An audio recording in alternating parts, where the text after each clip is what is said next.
How to overcome perfectionism and get things done. Are you a perfectionist? Are you having a hard time with procrastination?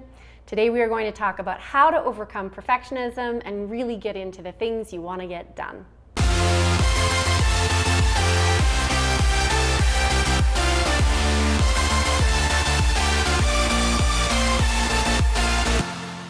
So, are you a perfectionist?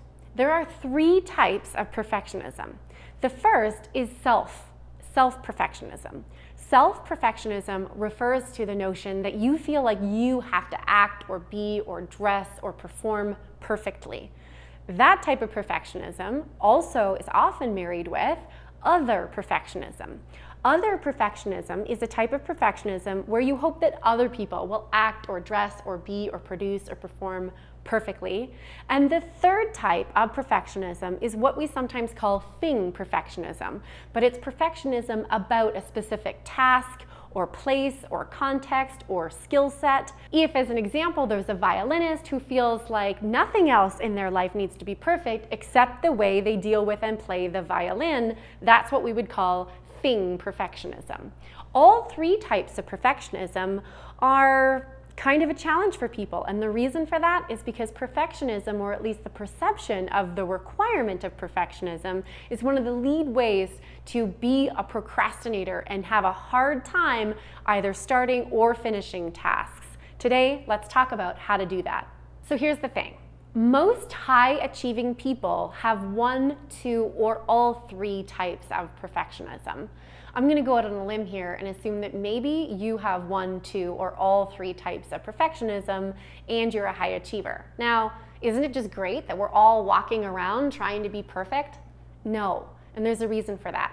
There's actually two reasons for that. The first is that perfectionism and perfect doesn't really exist. This whole idea of perfect is in fact a hypothetical.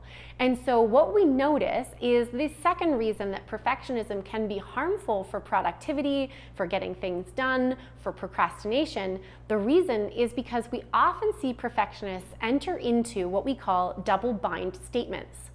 Double bind statements are the following, and you can identify them in other people when you hear the following type of thing.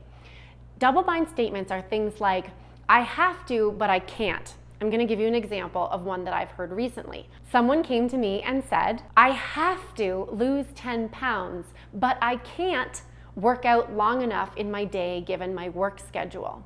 There's an example of a double bind statement.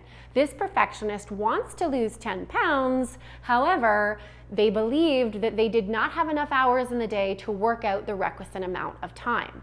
Double bind statements are a problem for the following reason.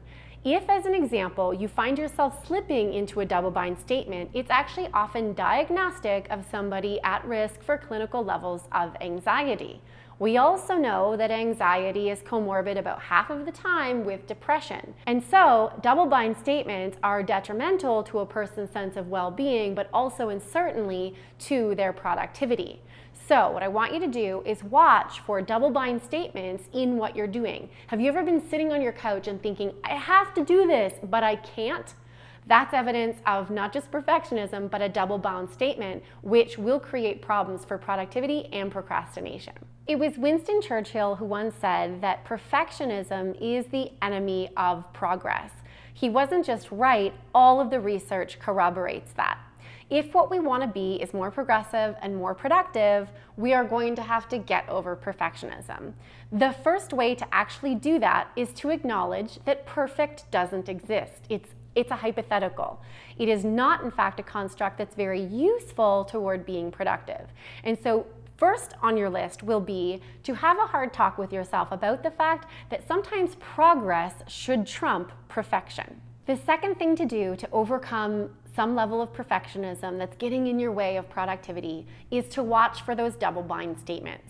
When you start to notice that you are, even when you speak to yourself, coming into those double bind statements, I want you to halt yourself right there. Identify that that was indeed a double bind statement and do this instead. Instead of feeling like the solution has to be something that you can't do, brainstorm things that you can do. Let me give you an example. In my previous example, the person who said they had to lose 10 pounds, but they don't have enough time in their day to work out enough, that person might realize that's a double bind statement, stop and brainstorm ways that either they don't need to lose 10 pounds or other ways that they could lose 10 pounds that don't include working out with every spare moment of their time. That would allow that they then exit that double bind statement and try to find solutions for their goal or for their intention that will help them get out of perfectionism and on with the work at hand. It was Jared Gong that said that to be worthy does not mean to be perfect. And so the next piece of advice is really around making sure that you are being as easy as you can on yourself. You're not berating yourself for not being perfect. In fact, perfectionists often are the toughest critics of themselves.